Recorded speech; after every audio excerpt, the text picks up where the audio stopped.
Yangi uyga ko'chganimizda 5-kuni bir obunachimdan ertalabdan xabar kelibdi. Nima deb javob yozishga ham o'ylanib qoldim. Bizdan 9 yil deganda bu uyga erishdik. Ilohim hammaga o'zi xohlagandek uy nasib qilsin. Yaxshi niyat qilish kerak. Aytsam, menga uborka qilish va uborka videolarini ko'rish juda ham yoqadi. Shuning uchun erinmasdan videoga olib montaj qilib, boshqalar bilan ham ulashgim keladi. Balki ko'pchiligi yoqmas, lekin uborkadan keyingi rohatni faqat mazza qilib uborka qilgan odamlar tushunadi. Ko'chganimizdan beri hali bolalarimga ham yaxshi ovqat ham qilib berolmagandim. Bugun dam olish kunida qo'llarimni o'ynatib osh qilgim keldi. Mag'arasini solib bo'lib, oshxonamni pollarini tez qilib tozalab oldim. Kecha YouTube'da 12 ta qoshiqli pirog retseptini ko'rganda, menda o'xsharmikan, o'xshamasmikan deb och pishguncha qilib ko'raychi dedim.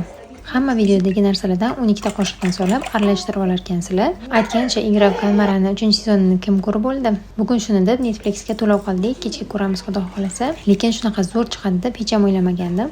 Keyingi safar malina yoki mayiz qo'shib qilib ko'raman. Osham tayyor bo'ldi, hammamiz mazza qilib yeb oldik. Keyin pirogimni kesib ko'rsam, ana pirogu, mana pirog bo'pti. Chaynasham kerak emas ekan, og'izda eriydigan bo'pti. Yumshoqligini qaranglar, albatta tayyorlab ko'ringlar.